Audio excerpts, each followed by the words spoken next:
तो वो कोई नहीं था। अगर वहाँ वाहेगुरु की खालसा वो कहते तो हमें कोई दिक्कत नहीं है। निशान साहब से हमें कभी कोई दिक्कत रही ही नहीं। ये बिना मतलब की बकवास। कांग्रेस के जमाने में हम अगर विरोध करते थे वो बात के लिए बुलाते थे, जब ज्यादा विरोध होता है उस चीज को पेंडिंग फेंक देते थे। ये 2012 में ले रहे थे, पूरे किसानों ने विरोध कर दिया, पेंडिंग डाल दिया। मोदी में और उनमें इतना फर्क है, मोदी घमंड में आ गया। बिल्कुल गलत है। ये कानून 1994 में चालू है, WTO में साइन किया गया था। मनमोहन सिंह जी की सरकार थी, मनमोहन सिंह जी वित्त मंत्री थे, नरसिंह राव जी की सरकार थी, उस समय WTO में साइन किया गया था। ये कानून आजकल 2012 में कांग्रेस के जमाने में भी 2 बिल आ रहे थे। जेकर सियासतदानों ਨੂੰ दूर रखना तो फिर सियासतदानों ਨੂੰ ਵਿੱਚ क्यों ਬਿਠਾਉਂਦੇ ਹੋ? जोगिंदर यादव ने खुद स्वराज पार्टी ਉਹਨਾਂ ਦੀ ਹੈ, ਵਿੱਚ क्यों ਬਿਠਾਇਆ ਜਾ ਰਿਹਾ? ਪੰਜਾਬ ਦੇ ਉਦਯੋਗਿਕ ਢਾਂਚੇ ਦੇ ਵਿਕਾਸ ਲਈ ਸੂਬਾ ਸਰਕਾਰ ਵੱਲੋਂ ਮੈਗਾ ਪ੍ਰੋਜੈਕਟਾਂ ਦੀ ਸ਼ੁਰੂਆਤ ਕੀਤੀ ਗਈ ਹੈ। ਮੱਤੇਵਾੜਾ, ਬਠਿੰਡਾ ਅਤੇ ਰਾਜਪੁਰਾ ਵਿੱਚ 1000 ਏਕੜ ਤੋਂ ਵੱਧ ਥਾਂ ਵਿੱਚ ਮੈਗਾ ਇੰਡਸਟਰੀਅਲ ਪਾਰਕਾਂ ਦਾ ਨਿਰਮਾਣ ਕਰਵਾਇਆ ਜਾ ਰਿਹਾ ਹੈ। ਲੁਧਿਆਣਾ ਵਿੱਚ 380 ਏਕੜ ਵਿੱਚ ਹਾਈਟੈਕ ਸਾਈਕਲ ਵੈਲੀ ਬਣਾਈ ਗਈ ਹੈ। ਲੁਧਿਆਣਾ ਦੇ ਲਾਡੋਵਾਲ ਵਿੱਚ ਮੈਗਾ ਫੂਡ ਪਾਰਕ ਅਤੇ ਨਾਭਾ ਵਿੱਚ ਮਾਡਰਨ ਇੰਡਸਟਰੀਅਲ ਫੋਕਲ ਪੁਆਇੰਟ ਬਣਾਇਆ ਗਿਆ ਹੈ ਅਤੇ ਫਤਿਹਗੜ੍ਹ ਸਾਹਿਬ ਵਿੱਚ 132 ਏਕੜ ਤੋਂ ਵੱਧ ਰਕਬੇ ਵਿੱਚ ਫਾਰਮਾ ਪਾਰਕ ਉਸਾਰਿਆ ਗਿਆ ਹੈ। ਇਹਨਾਂ ਮੈਗਾ ਪ੍ਰੋਜੈਕਟਾਂ ਸਦਕਾ ਪੰਜਾਬ ਵਿੱਚ ਨਿਵੇਸ਼ ਅਤੇ ਰੋਜ਼ਗਾਰ ਦੇ ਮੌਕੇ ਪੈਦਾ ਹੋ ਰਹੇ ਹਨ। ਉਦਯੋਗਾਂ ਲਈ ਸੁਖਾਵਾਂ ਮਾਹੌਲ ਸਿਰਜਣ ਲਈ वचनबद्ध पंजाब सरकार। मोदी घमंड में ज्यादा चूर है, क्योंकि मोदी बीजेपी का पीएम नहीं है, मोदी इस देश का पीएम नहीं है, मोदी मात्र उद्योगपतियों का पीएम। एक बार कृषि मंत्री ने बयान दिया था, भीड़ इकट्ठी करने से कानून नहीं बदले जाते। भीड़ इकट्ठी करने से कानून नहीं बदले जाते, हमें पता, लोकसभा में मानते हैं, मगर भीड़ इकट्ठी करने से कानून बनाने वाले बदले जा सकते हैं। मेरे भाई भ्रम में ना रहे। वो एक लड़का चढ़ रहा, उसको 2 झंडे दिए जाते हैं। एक झंडा है निशान साहब का, एक झंडा है तिरंगा। वो तिरंगा नीचे फेंक देता है, आपत्ति वहां था। हमारे साथ जो किसान बैठा है वो देश से प्रेम करने वाला किसान बैठा है। सच्चाई क्या है? सच्चाई में बात हो, किसान के घर में 2 बेटे पैदा होते हैं, एक आर्मी में जाता है, खेत में काम करता है। हम अगर भाई का शादी होती है, हम रूस जाते, शायद उसको रोटी नहीं खावा, मगर भाई के साथ अगर कोई लठ बजाने आ जाए तो भाई साथ में लठ लेकर के खड़ा होता है, नहीं मैं मारने नहीं दूंगा। तो इसलिए हरियाणा पंजाब का भाईचारा हुआ, और ये भाईचारा बहुत ही आगे बढ़ चुका है। सारा का सारा इस शर्त के ऊपर, मोदी के ऊपर उन्होंने खर्च किया था 15,000 करोड़ रुपए कि आप रिफॉर्म को तेज करोगे। इनके मैनिफेस्टो पढ़ लीजिए।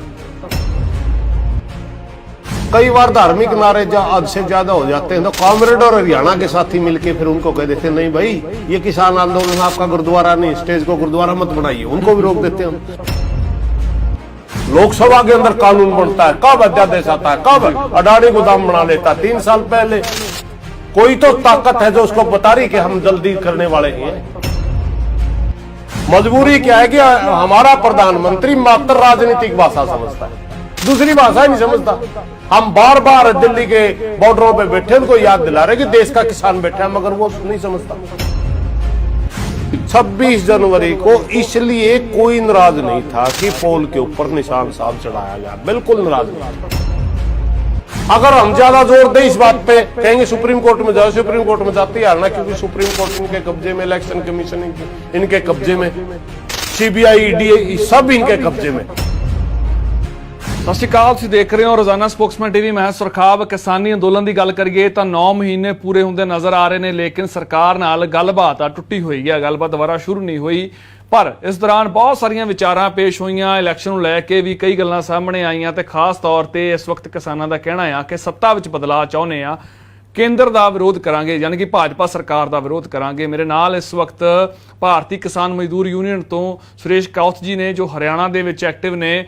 ਉਹਨਾਂ ਨਾਲ ਗੱਲਬਾਤ ਕਰਦੇ ਹਾਂ ਤੇ ਜਾਣਦੇ ਹਾਂ ਕਿਸ ਤਰੀਕੇ ਦੇ ਨਾਲ ਉਹ ਬਦਲਾਅ ਚਾਹੁੰਦੇ ਨੇ ਤੇ ਕਿਸ ਤਰੀਕੇ ਦੇ ਨਾਲ ਅੰਦੋਲਨ ਅੱਗੇ ਲੈ ਕੇ ਜਾਣਗੇ। ਸਤਿ ਸ਼੍ਰੀ ਅਕਾਲ ਜੀ। धन्यवाद जी, धन्यवाद। राम राम जी आपको। राम राम। बड़ा वधिया सुमेल होया हरियाणे का, पंजाब का, ਉਧਰੋਂ ਰਾਮ ਰਾਮ ਕਹਿੰਦੇ ਨੇ ਤੇ ਇਧਰੋਂ ਸਤਿ ਸ੍ਰੀ ਅਕਾਲ ਕਹਿੰਦੇ ਨੇ। सत श्री अकाल भी ਸਤਿ कहते ਸ੍ਰੀ हैं। ਅਕਾਲ ਵੀ ਕਹਿੰਦੇ ਨੇ। ਬਈ ਕਹਿ ਰਿਹਾ ਸੀ ਅੱਛਾ ਪਹਿਲਾਂ ਤਾਂ ਸੁਮੇਲ ਬਾਰੇ ਕੀ ਕਹਿਣਾ ਆ, ਜਿਹੜਾ ਸੁਮੇਲ ਦਿੱਲੀ ਦੇ ਬਾਰਡਰਾਂ ਤੇ ਹੋਇਆ, ਹਰਿਆਣੇ ਦਾ ਤੇ ਪੰਜਾਬ ਦਾ, ਕੀ ਲੱਗਦਾ ਆ ਕਿ ਕਿਤੇ ਨਾ ਕਿਤੇ ਸਰਕਾਰ ਨੇ ਕੁਝ ਚੰਗਾ ਵੀ ਕੀਤਾ ਆ? देखिए, मैं तो यही मानूंगा कि मोदी को इस बारे में तो हमने धन्यवाद करना चाहिए, वरना हमारी तो सारी जवानी पंजाब के कटु अनुभव के साथ गुजरी है। हर रोज हमने तो इन्हीं भाषण सुन सुन के बड़े हुए कि पंजाब हमारा हिस्सा नहीं दे रहा, पंजाब हमारे को पानी नहीं दे रहा, हम तिसाए मर रहे हैं। भाई है, दो भाई जब अलग होते हैं तो उस छोटे भाई का हिस्सा नहीं मानना चाहिए। चंडीगढ़ में भी हमारी वो स्थिति नहीं है जो होनी चाहिए।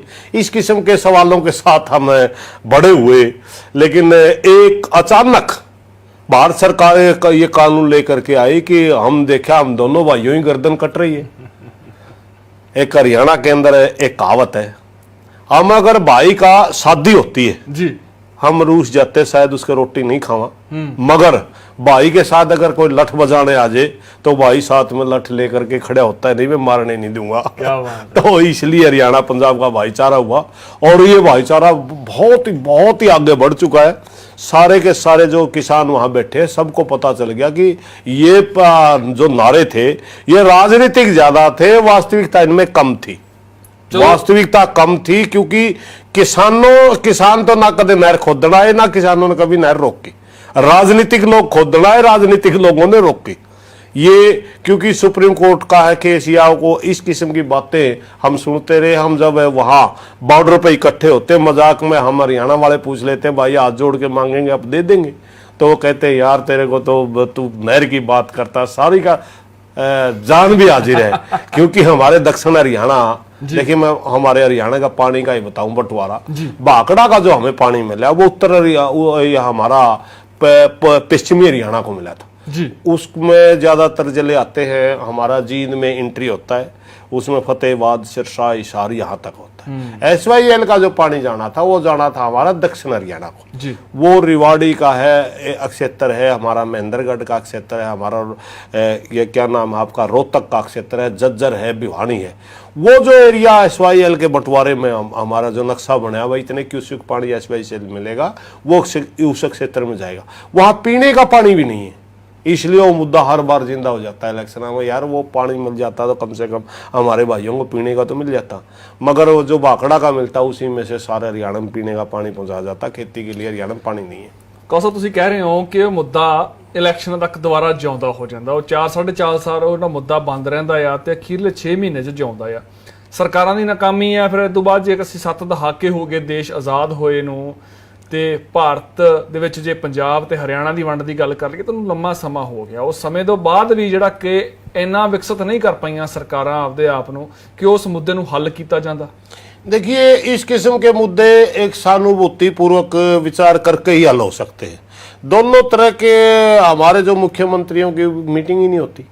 हमारे कोर्टों में केस चल रहे हैं, कोर्ट में तो हम सुप्रीम कोर्ट में हरियाणा जीत चुका है, उसमें मान चुकी है कोर्ट में हरियाणा को मिलना चाहिए पानी, मगर उसकी दिक्कत क्या कहाँ होती है? कोई पंजाब का किसी लीडर में इतनी हिम्मत नहीं हुई कि पंजाब के किसानों को ये कहे भाई हमारे भाई है और ये सुप्रीम कोर्ट तक भी केस जीत चुके हैं, या हरियाणा के किसी लीडर में इतनी हिम्मत नहीं हुई कि पंजाब के मुख्यमंत्री के सामने जाकर के हाथ जोड़ के अपील कर दे भाई हम आपके छोटे भाई हैं। वो भाषा, राजनीतिक भाषा वोट लेने वाले हरियाणा वाले सोचेंगे, वोट लेने वाले पंजाब वाले सोचेंगे अरे हम भाई हैं, बड़े भाई से अगर हाथ जोड़ के मांग ले तो दिक्कत क्या है? और बड़ा भाई अगर छोटे भाई को कहे नहीं भाई को पानी पीने का चाहिए तो दिक्कत क्या है? जितना हिस्सा हरियाणा को मिलना चाहिए उससे कई गुना ज्यादा पाकिस्तान को जा रहा है, पाकिस्तान को जा रहा है। मैं एक आपको कड़वी सच्चाई बताऊं जी, पंजाब से पानी हरियाणा को देने में पंजाब को कोई दिक्कत नहीं है। दिक्कत कहाँ हुई? दिक्कत ये यहाँ हुई कि पंजाब के साथियों के साथ कभी भी उस किस्म का व्यवहार नहीं हुआ दिल्ली की तरफ से कि पंजाब का भाई हमारे को अपना भाई माने। दिल्ली की तरफ से हमेशा पंजाब के साथ दिक्कत रही है और सिखों का गुस्सा हरियाणा को झेलना पड़ा। सच्चाई है, हवावां जड़ी हमेशा गर्मी आई हैं, बिल्कुल वहां दिल्ली से गर्म हवा आती है और हरियाणा को सेकती है, क्योंकि वो गलत फैसले दिल्ली लेती है, उसका असर पंजाब पे होता है, भुगतना हरियाणा को पड़ता है।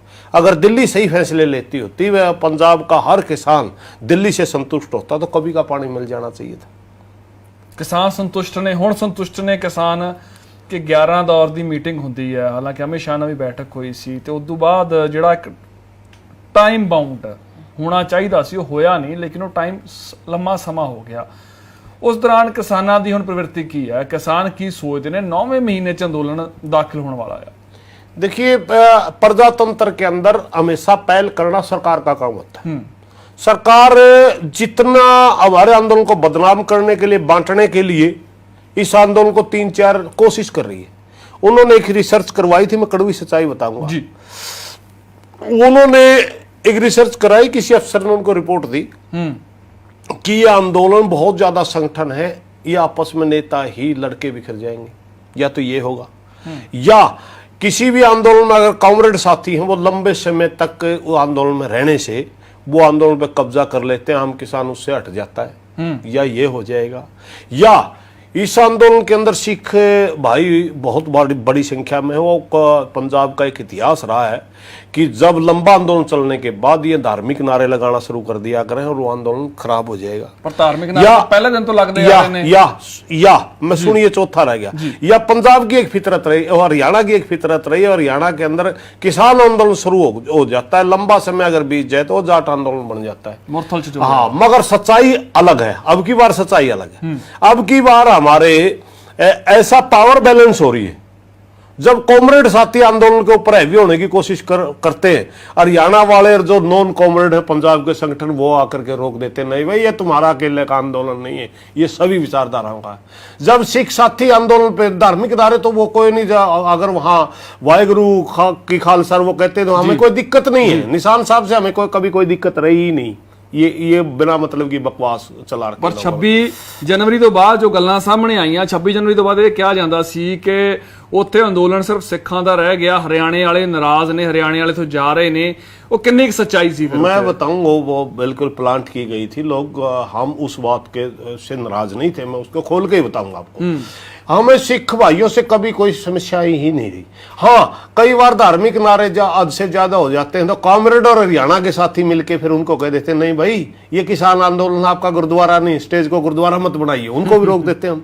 कई बार हमारे हरियाणा के साथी वहाँ ज्यादा स्टेजों पर हैवी होते हैं तो जाट आंदोलन की भाषा बोलनी शुरू कर देते, तो पूरे पंजाब के संगठन, उत्तर प्रदेश के संगठन मिलकर के हमारे को रोकते। नहीं, ये पावर बैलेंस हो रही है। कई बार एक नेता कोई विचार करता है, उसका विचार गलत होता है तो कई मिलकर रोक देते हैं। इस हिसाब से ये ऐसा पावर बैलेंस हो रहा है कि ये आंदोलन बिल्कुल भी आज भी वही पवित्र किसान आंदोलन है जो 26 नवंबर को था। साहब ਤੁਸੀਂ ਕਹਿ ਰਹੇ ਹੋ ਕਿ ਜਾਂ ਤਾਂ ਜੇ ਕਾਮਰੇਡ ਹਾਵੀ ਹੁੰਦੇ ਨੇ ਤਾਂ ਬਾਕੀ ਰੋਕ ਦਿੰਦੇ ਨੇ, ਜੇ ਹਰਿਆਣੇ ਵਾਲੇ ਹਾਵੀ ਹੁੰਦੇ ਨੇ ਤਾਂ ਉਹ ਜਿਹੜੇ ਕਾਮਰੇਡ ਨੇ ਜਾਂ ਬਾਕੀ ਜੋ ਜਥੇਬੰਦੀਆਂ ਨੇ, ਜੋ ਧੜੇ ਨੇ, ਉਹ ਰੋਕ ਦਿੰਦੇ ਨੇ। ਇਹ ਚੀਜ਼ਾਂ ਸੰਤੁਲਨ ਬਣਾ ਕੇ ਰੱਖਦੇ ਹੋ। ਪਰ ਜਦੋਂ ਤਸਵੀਰਾਂ ਦਿਖਾਈਆਂ ਜਾਂਦੀਆਂ ਨੇ ਕਿ ਅਸੀਂ ਇਹਨਾਂ ਬੁੱਧੀਜੀਵੀਆਂ ਨੂੰ, ਬੁੱਧੀਜੀਵੀ ਨਾਂ ਲੈ ਕੇ ਆ ਜਾਂਦਾ ਕਿ ਅਸੀਂ ਇਹਨਾਂ ਦੀ ਰਿਹਾਈ ਚਾਹੁੰਦੇ ਆ, ਜਾਂ ਉੱਥੇ ਗੱਲਾਂ ਹੁੰਦੀਆਂ ਨੇ ਕਿ ਇੱਕ ਵੱਖਰੇ ਸਮਾਜ ਦੀਆਂ ਗੱਲਾਂ ਵੀ ਉੱਥੇ ਕੀਤੀਆਂ ਜਾਂਦੀਆਂ ਨੇ, ਤਾਂ ਕੀ ਉਹ ਤੁਹਾਨੂੰ ਲੱਗਿਆ ਨਹੀਂ ਉਹ ਵੱਖਰਾ ਕੁਝ ਹਾਵੀ ਹੋ ਰਿਹਾ ਹੈ ਉੱਥੇ? नहीं, मैं आपको पहले ही बताया। चलो एक लीडर ने बोल दिया, कोई भाषा बोल दी, एसकेएम के अंदर उसके ऊपर बहुत लंबी चर्चा होती है, बहुत लंबी चर्चा। लंबी चर्चा होने के बाद वहां आ जाता है कि मान लो एक बार एक फैसला हमारे हक में हो गया तो अगला फैसला जरूरी नहीं हमारे हक में होगा। अगला फैसला कॉमरेड साथी ले जाएंगे, उससे अगला सिख भाई ले जाएंगे, उससे अगला ये होता है। हमारा ऐसा नहीं है। ये आंदोलन बिल्कुल पवित्र आंदोलन। 26 जनवरी की मैं घटना बताऊं, 26 जनवरी को इसलिए कोई नाराज नहीं था कि पोल के ऊपर निशान साहब चढ़ाया गया, बिल्कुल नाराज नहीं थे। हमारे को आपत्ति कहां थी, हरियाणा वाले ने आपत्ति कहां थी? मैं आपत्ति करने वाले में सबसे आगे था। अच्छा, वो हाँ बिल्कुल। और मैं आज भी उस किस्म की घटना से, वो एक लड़का चढ़ रहा ऊपर, उसको 2 झंडे दिए जाते हैं। एक झंडा है निशान साहब का, एक झंडा है तिरंगा। वो तिरंगा नीचे फेंक देता है। आपत्ति वहां थी। निशान साहब तो कोई नहीं थी। निशान साहब से हमें आज भी आपत्ति नहीं है, आज भी आपत्ति नहीं है। वो हमारा एक बड़े सम्मानित समाज का झंडा है जी, उसमें हमें क्या आपत्ति हो ही नहीं सकती। तिरंगा हमारा सबका है। हमने कहा तिरंगा हमारा सबका है, तिरंगे का वो नहीं करना। निशान साहब चढ़ाओ, तिरंगा भी चढ़ा दो, निशान साहब चढ़ाओ, तिरंगा भी चढ़ा दो, और अगर मैं वहां होता मौके पर तो मैं कहता भाई तिरंगा भी चढ़ा इसके ऊपर, और वो तिरंगा चढ़ जाता, कोई दिक्कत नहीं थी। ये जो मीडिया ने प्लांट की ना खबरें, ये निराधार खबरें थी। हमें निशान साहब से ना कल आपत्ति थी, ना आज है, ना आगे कभी होने वाली। आपको पता ही नहीं, आपको इस बात का पता ही नहीं। जो साथी वहां बैठे हैं, जो साथी वहां बैठे हैं, वो सभी धर्मों के बैठे हैं। हमारी स्टेज के ऊपर सबसे पहले हनुमान चालीसा पढ़ी जाती है, फिर कुरान की आयतें पढ़ी जाती हैं, उसके बाद गुरबाणी का पाठ होता है। तो हमें किसी भी धर्म से कोई, क्योंकि धर्म एक व्यक्तिगत विषय है। हम वहां किसानों के लिए बैठे हैं, वो आंदोलन किसान आंदोलन है। किसान तो सभी धर्म और सभी जातियों में, आपत्ति किसको होगी? ये जो मीडिया के अंदर प्लांट की गई, हमारे सिख भाई को बदनाम करने की कोशिश की, हमारे आंदोलन को खालिस्तान बनाने की कोशिश, खालिस्तानी बनाने की कोशिश की, ये एक गंदी सोच का नतीजा है। वहां खालिस्तानी नहीं है कोई भी। अच्छा, आपको ਤੁਹਾਨੂੰ ਕਦੇ ਲੱਗਿਆ ਇਹ ਚੀਜ਼ਾਂ ਕਿ ਜੋ ਚੀਜ਼ਾਂ ਨਿਕਲ ਕੇ ਆ ਰਹੀਆਂ ਨੇ, ਜੋ ਖਬਰਾਂ ਨਿਕਲ ਕੇ ਆ ਰਹੀਆਂ ਨੇ, ਜਾਂ ਜਿਸ ਤਰ੍ਹਾਂ ਦੀ ਵਿਚਾਰਧਾਰਾ ਸੈੱਟ ਕੀਤੀ ਜਾ ਰਹੀ ਹੈ, ਉਹ ਵਾਕਈ ਕਿਸਾਨੀ ਅੰਦੋਲਨ ਤੋਂ ਵੱਖਰੀ ਹੈ? किसानी आंदोलन से अलग हो, हमने तो विचारधारा वहां कभी मिली नहीं, कभी भी हमने तो मिली नहीं। मैं ਸਿੰਘੂ मोर्चे पर हूं। नहीं, जिस तरह के शब्द वरते गए, हालांकि ਤੁਹਾਡੀ गिरफ्तारी 2-4 दिन पहला हो जाती है। ये ਮੰਨਿਆ ਜਾਂਦਾ ਹੈ ਕਿ ਜੇਕਰ ਕੌਥ ਨੂੰ गिरफ्तार ਕੀਤਾ ਜਾ ਸਕਦਾ ਹੈ ਤਾਂ ਕਿਤੇ ਨਾ ਕਿਤੇ ਹਰਿਆਣਾ ਦਾ ਇੱਕ ਖਾਸ ਹਿੱਸਾ ਡੈਡ ਹੋ ਸਕਦਾ। ਇਹ ਗੱਲ ਮੰਨੀ ਜਾਂਦੀ ਸੀ। ਤੁਹਾਨੂੰ ਤੁਹਾਡੀ गिरफ्तारी ਹੁੰਦੀ ਹੈ, ਤੁਹਾਨੂੰ ਜੋ ਖਬਰਾਂ ਮਿਲੀਆਂ ਕਿ ਉੱਥੇ ਵੱਖਵਾਦੀ ਨੇ, ਉੱਥੇ ਅੱਤਵਾਦੀ ਨੇ, ਉੱਥੇ ਖਾਲਿਸਤਾਨੀ ਨੇ, ਉੱਥੇ ਮਾਓਵਾਦੀ ਨੇ, ਉੱਥੇ ਅਰਬਨ ਨਕਸਲਵਾਦੀ ਨੇ, ਇਹ ਸ਼ਬਦ ਵਰਤੇ ਗਏ। ਫਿਰ ਵਰਤਿਆ ਗਿਆ ਮਵਾਲੀ ਨੇ। ਜਿਹੜੀ ਇਹ ਪਰਿਭਾਸ਼ਾ ਸੈੱਟ ਕੀਤੀ ਜਾ ਰਹੀ ਹੈ, ਮੈਂ ਉਸ ਦੀ ਗੱਲ ਕਰ ਰਿਹਾ ਕਿ ਪਰਿਭਾਸ਼ਾ ਕਿੰਨੀ ਕੁ ਸਾਰਥਕ ਲੱਗਦੀ ਸੀ ਕਿਸੇ ਸਮੇਂ ਲੱਗਦਾ ਸੀ ਕਿ ਸਿਰਫ ਇਹ ਪੰਜਾਬ ਦਾ ਅੰਦੋਲਨ ਹੈ ਜਦੋਂ ਸ਼ੁਰੂਆਤ ਹੋਈ ਸੀ? नहीं, मैं बताता हूं आपको। अगर पंजाब वाले यह बात समझ सकते हैं, हरियाणा में अलग टाइप का कल्चर है। हरियाणा में हमारा 25% हिस्से में सिख भाई भी रहते हैं जी। हम उनकी भावना भी जानते हैं, वो हमारी भावना भी जानते हैं। मैं गिरफ्तार जरूर कर लिया गया, मगर मेरे को पता था कि मेरे हरियाणा का अंबाला क्षेत्र जी इस आंदोलन को लीड कर रहा है, आगे लग के चल रहा है। सिख बहुत रहते हैं उत्थे, सारा ही सिख था जी। मैं एक बात बता दूं आपको, हम अब की बार हम बड़े सौभाग्यशाली हैं कि सिख भाई हमारा आंदोलन लीड कर रहे हैं। पता क्यों? क्योंकि हम जो आंदोलन लड़ते थे, हमने 2 या 3 दिन के बाद हम वहां खाने की व्यवस्था करते थे। 1-2 दिन तक तो हमारी व्यवस्था नहीं होती थी। मैनेजमेंट चंगी हो रही मैंने नहीं, हमारा किसान चला पीछे पीछे, बाबे लंगर लेके आ रहे हैं उसी दिन से। कहते ये मोर्चा तोड़ दिया, अभी लंगर से को अगला फिर तोड़ेंगे। बाबे साथ साथ चल रहे हैं। देखिए बहुत बड़ी बात है, ਸਿੰਘੂ मोर्चे पर आप जाके देखिए कितने लंगर चल रहे हैं। आज तक हमारे को चाय की दिक्कत नहीं हुई, आज तक हमारे को खाने की दिक्कत नहीं हुई। हमें पता नहीं बाबे वो कहाँ से चून आ रहा है, आटा आ रहा है, उनके लिए दूध कहाँ से आ रहा है, गांव में गाड़ियां चल रही हैं गुरुद्वारा साहब की। तो ये हमारे को मजबूती दे रहे हैं। ये धार्मिक, इसको अगर आप धार्मिक, रही बात है जब देश की सबसे बड़ी कुर्सी पे बैठ के प्रधानमंत्री हमारे को आंदोलन जीवी जैसे शब्द बोल सकता है, उनकी कैबिनेट के अंदर हमारे को मवाली कह सकता है, तो आम आदमी क्या सोचेगा, क्या व्यवहार करेगा? हमें पहले भी पता है खालिस्तान मूवमेंट की जिसके ऊपर वो लगाई जाती है ना। हमारे पंजाब के भाइयों से हमारा बहुत पुराना रिश्ता है। हमने तो कभी खालिस्तान नाम का वो शब्द भी नहीं सुना यहाँ रहने वालों के मुँह से। तो यहाँ जो पंजाब में भाई रहते हैं ना, हमने आज तक खालिस्तान का शब्द उनके मुँह से सुना नहीं है। कोई बाहर का भाई कोई वीडियो डाल देता, कोई यूके में बैठा, कोई कनाडा में बैठा, उसका तो कोई लेना देना नहीं है। हमारे साथ जो किसान बैठा वो देश से प्रेम करने वाला किसान बैठा है। सच्चाई क्या है? सच्चाई मैं बात हूँ, किसान के घर में 2 बेटे पैदा होते हैं, एक आर्मी में जाता है, खेत में काम करता है। जब पंजाब के अंदर पंजाब का कोई किसान शहीद होता है, तिरंगे में डेड बॉडी लिपट के आती है ना, किसान का बेटा होता है, तब ये वो खालिस्तानी नहीं होता, तब वो आंदोलन जीवी नहीं होता। ये हमारे को जो बदनाम कर रहे हैं ना, ये बहुत ही गंदी साजिश है। आरएसएस के लोग ही इनका एक विचारधारा, अलग टाइप की विचारधारा है, धार्मिक रूप से हर चीज़ को सोचते हैं। इस देश को तोड़ने में जैसे पीछे जिन्ना ने एक बहुत बड़ी गलती की थी। हमारा देश जब तोड़ा, धार्मिक नारे लगा करके पाकिस्तान बनवा दिया, देश तोड़ दिया। आज वही गलती आरएसएस कर रही है। सिर्फ फर्क इतना है कि ਤੁਸੀਂ ਆਰਐਸਐਸ ਦਾ ਨਾਮ ਲੈ ਰਹੇ ਹੋ ਗੱਲਾਂ ਇਹ ਵੀ ਨੇ, ਚਰਚਾ ਇਹ ਵੀ ਹੈ ਕਿ ਤੁਹਾਡੇ ਅੰਦਰ ਕੁਝ ਆਗੂ ਨੇ ਉਹ ਵੀ ਉਹਨਾਂ ਦੇ ਪਲਾਂਟ ਕੀਤੇ ਹੋਏ ਨੇ। ਸਵਾਲ ਉੱਠ ਰਹੇ ਨੇ ਬਹੁਤ ਸਾਰੇ ਆਗੂ, ਕਹਿੰਦੇ ਇੱਕ ਦੋ ਨਾਮ ਤਾਂ ਮੈਨੂੰ ਵੀ ਯਾਦ ਨੇ ਕਿ ਜਿਨ੍ਹਾਂ ਦਾ ਪਿਛੋਕੜ ਹੀ ਨਹੀਂ ਹੈ ਖੇਤੀ ਦਾ। मान गए ऐसे हो सकते हैं ਫਿਰ ਉਹਨਾਂ ਨੂੰ ਮੂਹਰੇ ਕਿਉਂ ਬਿਠਾਇਆ ਜਾਂਦਾ ਜੇ ਹੈਗੇ ਨੇ ਤਾਂ?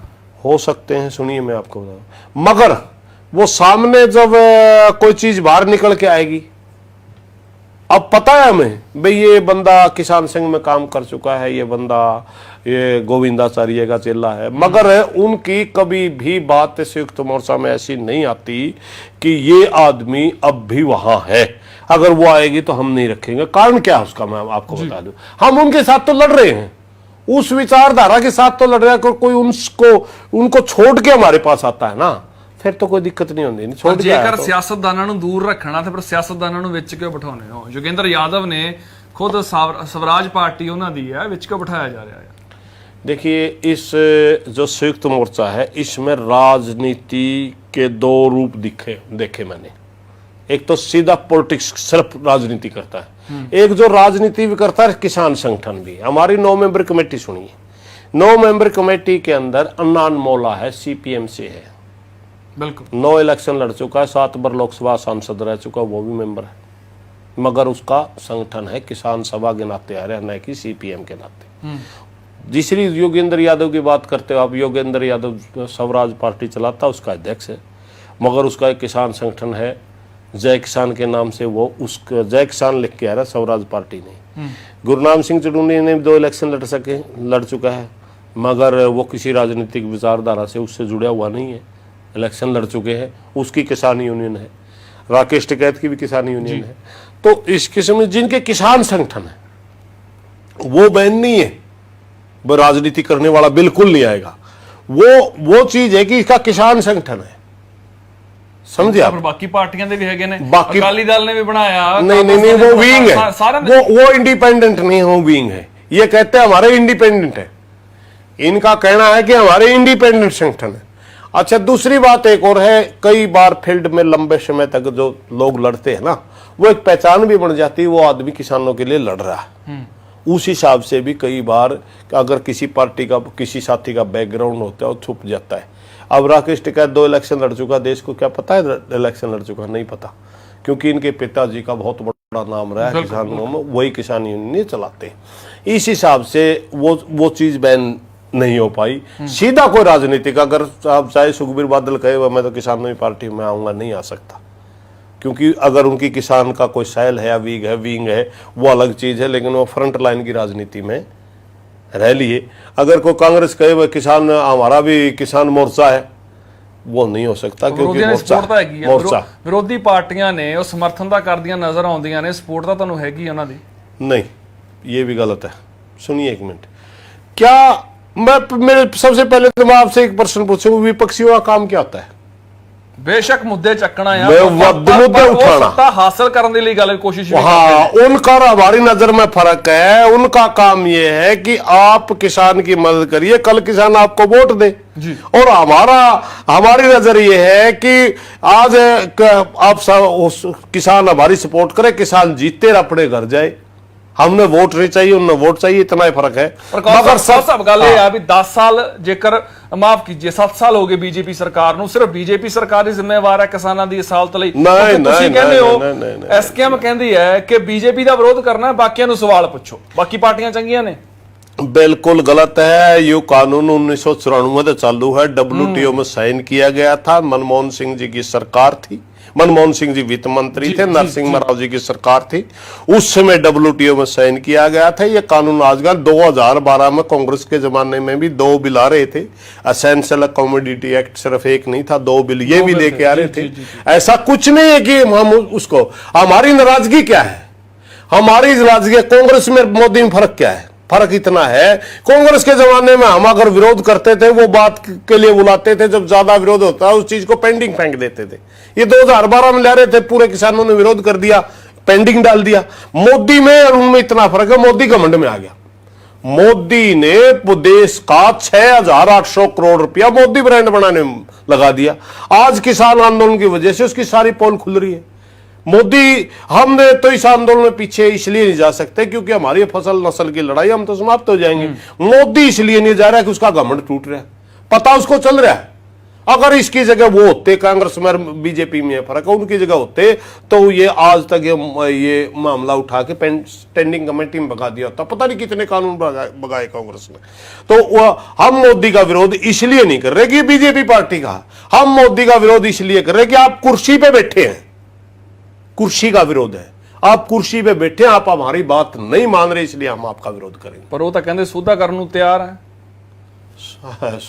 अरे कमाल की बात है, जब जहर दे रहे हैं 100 ग्राम दे रहे हैं, 10 ग्राम दे रहे हैं, कहते नहीं न आप ये जहर है, आप कहोगे चलो 60 ग्राम निकाल देते, 40 ग्राम जहर पियो। ये कौन सा तरीका?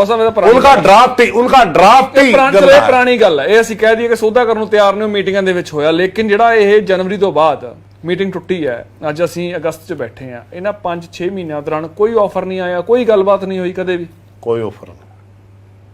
सिर्फ एक बात कह रहे हैं, एसकेएम दी 9 मेंबरी कमेटी दी कोई गलबात नहीं हो रही अधिकारियों नहीं, नहीं अंदर सा खाते किसी की हो रही हो तो हमारे वो कोई दिक्कत नहीं, ओपन कदे बात नहीं आई। क्योंकि बार बार एक ही कृषि मंत्री का बयान आता है कि प्रपोजल दीजिए, उसका मतलब है किसान अपने आप नीचे आकर के कह दें ठीक है हम संशोधन पे तैयार है, उसका मतलब ये निकलता है। और सच में हमने ये कहा था कि आप इस तरह की वो ना करिए, आप पहल करिए। वो कहता है रास्ता बताइए। अरे रास्ते तो है, जब निकालोगे आप तभी है रास्ते, रास्ते तो है, एक बार रद्द करिए आप इसको।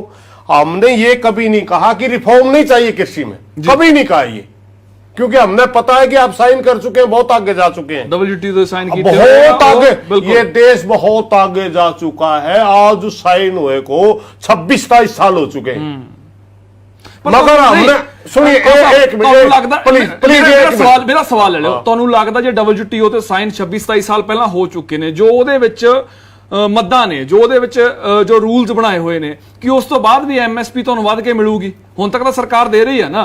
उन्होंने साफ साफ लिखा था कि अगले 20 साल में, 25 साल में, 20 साल का ही था वैसे जी, हम लंबा 20 साल में सब किसानों की सब्सिडी खत्म बिल्कुल ये गल लिखी गई है चाहिए, और MSP भी खत्म करके हर फसल को बाजार के हवाले कीजिए, साफ लिखा गया है गैट के अंदर।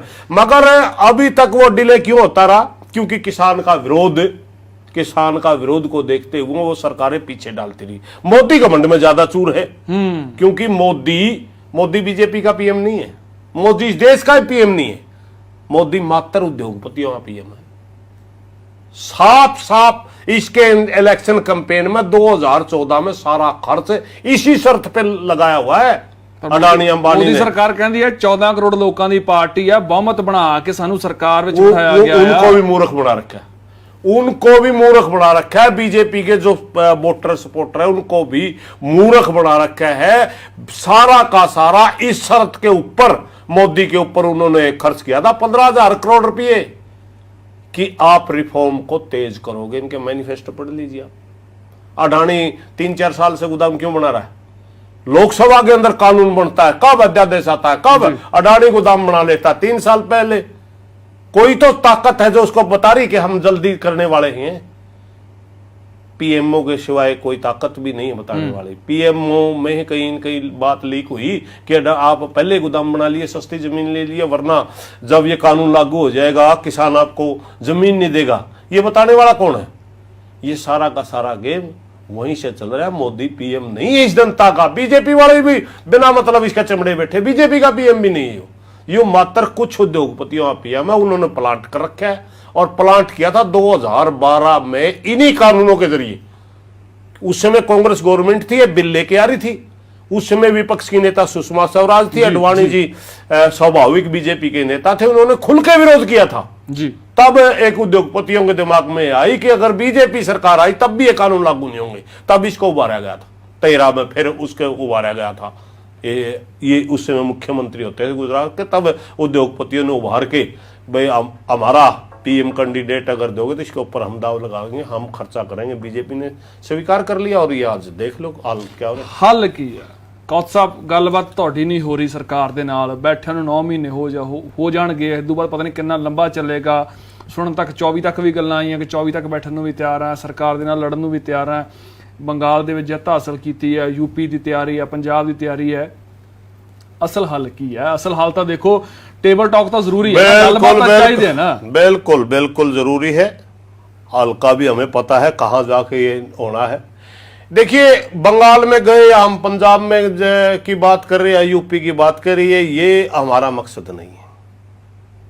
हम कर रहे हैं बयान तो वालों, एसकेएम वालों बयान है। एक मिनट मेरी बात सुनिए। बयान नहीं, हम जी उत्तर प्रदेश में विरोध करेंगे भी, बंगाल में भी किया, पंजाब में भी किया, मगर हमारा ये मकसद नहीं है, हमारी मजबूरी है। मजबूरी क्या है कि हमारा प्रधानमंत्री मात्र राजनीतिक भाषा समझता है, दूसरी भाषा ही नहीं समझता। हम बार बार दिल्ली के बॉर्डरों पे बैठे उनको याद दिला रहे कि देश का किसान बैठा है, मगर वो नहीं समझता। पश्चिमी बंगाल से प्रचार करना पहुंच गया, तब एसकेएम में बात हुई कि इसको राजनीतिक रूप से ही याद दिलाना पड़ेगा, तब हम वहां गए थे। ये हमारी मजबूरी है कि बीजेपी को हराओ, देश के किसान से प्रार्थना करना मकसद नहीं हमारा। मकसद क्या है? तीनों कानून वापिस और एमएसपी की खरीद की गारंटी का कानून। रही बात आपने हल्की की थी, एक बार सरकार की तरफ से प्रपोजल आई थी जी कि उन्होंने कहा कि आप होल्ड करवा लीजिए, उन्होंने कहा कि आप होल्ड करवा लीजिए, 1.5-2 साल का समय भी दिया। तो उस समय एसकेएम में खुद मैंने आवाज ये कही थी कि आप होल्ड की बात करते हो तो सरकार के पास आप लिख के भेजिए, होल्ड करो तो इलेक्शन तक करो, ताकि रिफरेंडम हो जाएगा। रिफरेंडम हो जाएगा, हम के देश के किसानों के सामने जाएंगे कि अगर ये सरकार आई तो बिल लागू करेगी भाई। समझ गए? बिल्कुल। और उससे पहले एमएसपी के ऊपर हम कोई समझौता नहीं करेंगे, एमएसपी का कानूनी गारंटी अभी दो। उन्होंने क्या किया कि 1.5 साल की होल्ड के लिए तो ऑफर भेज दिया, एमएसपी के ऊपर एक शब्द नहीं बोला जी। जबकि सच्चाई क्या है कि हमारे देश के मात्र 2 हरियाणा पंजाब को छोड़ करके जितने स्टेट हैं उन सब के जितने लीडर एसकेएम में बैठते हैं, पूरे देश के लीडर बैठते हैं, उनकी सबकी प्रायोरिटी यह है कि पहले नंबर पर हमारी एमएसपी होनी चाहिए। एमएसपी की खरीद की गारंटी कानून के बगैर हम मानने वाले नहीं। वहां चुप्पी करेगी सरकार। दूसरी बार हमने भी 10 बार कहा, ये कोई जरूरी नहीं है, मैं पहले भी उस बात पाऊं था, आपने बीच में रोक दिया। हम रिफॉर्म के विरोधी नहीं है जी। हमने बार बार कहा कि आपका जो ड्राफ्ट है वो ड्राफ्ट ही जहर का प्याला है, 10 ग्राम दोगे उसमें भी हम मरेंगे, 100 ग्राम दोगे उसमें भी मरेंगे। आप इस ड्राफ्ट को कैंसिल करिए। जो ऑब्जेक्शनेबल, आप एक कमेटी बनाइए किसान और उसकी, जो ऑब्जेक्शनेबल पॉइंट है उनको निकालिए, दोबारा ले आइए।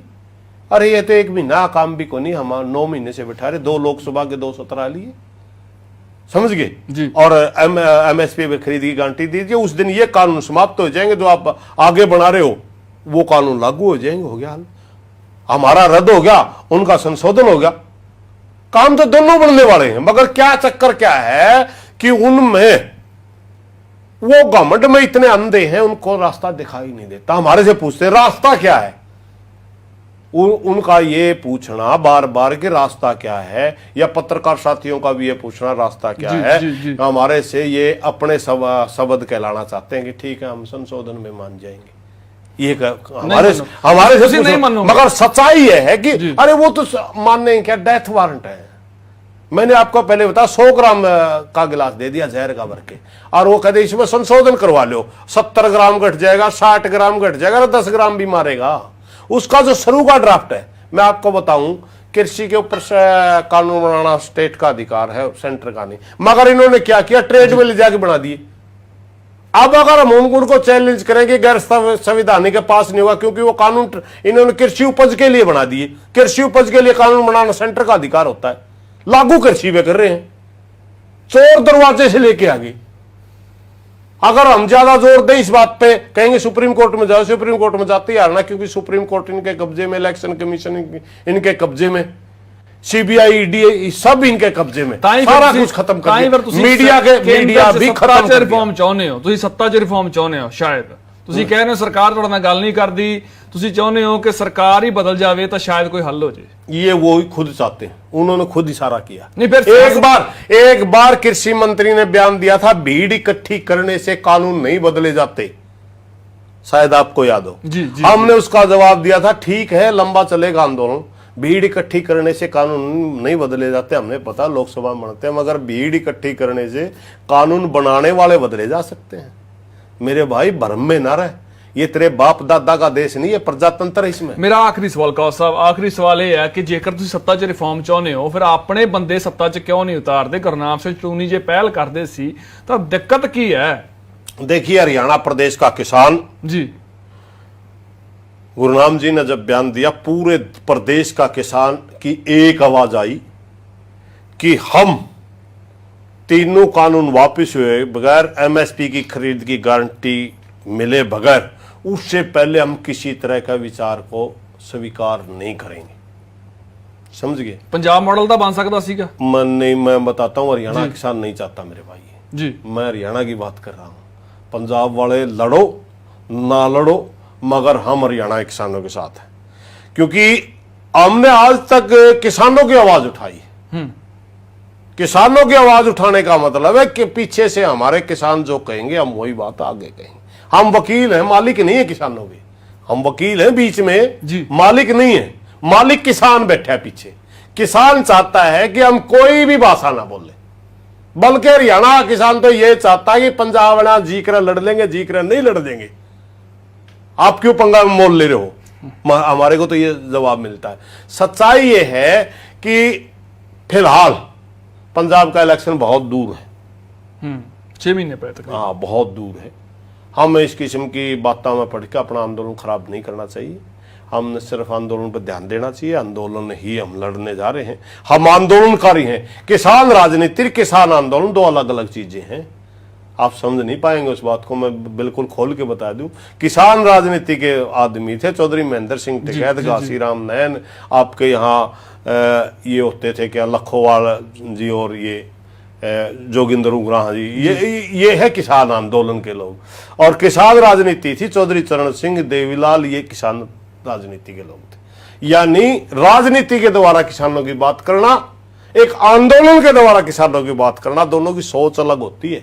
अगर आज हम इन्हीं संगठनों के द्वारा, जो हमारे संगठन है, राजनीति करने चले जाए तो इन हमारे संगठनों के लोग, कोई कांग्रेस से जुड़ रहा है, कोई इनेलो से जुड़ रहा है, कोई नीचे नीचे सरकार की जो पार्टी उससे भी जुड़ रहा है। उसी पार्टी के लोग उनको झंडे दिखा रहे हैं, आज हमारे कहने से काले झंडे दिखा रहे हैं। बीजेपी के लोग बीजेपी के विधायकों को काले झंडे दिखा रहे हैं किसान होते हुए। अगर हम राजनीति की बात करेंगे, वो बीजेपी के साथ भाग जाएगा, तो तुम राजनीति कर रहे हो, वो बिखर जाता है। वो दो अलग चीज है। राजनीतिक स्वार्थ का मामला है और सामाजिक संगठन परमार्थ का मामला है, ये दोनों सोच ही अलग। शुक्रिया, शुक्रिया कौल साहब, बहुत बहुत शुक्रिया, धन्यवाद। सो सोच ਵੱਖਰੀ है लेकिन हल ਇੱਕੋ ਹੀ है, नतीजा ਇੱਕੋ ਹੀ है। पर देखना यह है कि नतीजा कदों निकलता है, कदों इन्हां ਦੀਆਂ ਮੰਗਾਂ ਮੰਨੀਆਂ ਜਾਂਦੀਆਂ ਨੇ, ਜਾਂ ਫਿਰ ਅੰਦੋਲਨ ਹੋਰ ਕਿੰਨਾ ਕੁ ਲੰਮਾ ਸਮਾਂ ਚੱਲਦਾ ਹੈ। जब सिख साथी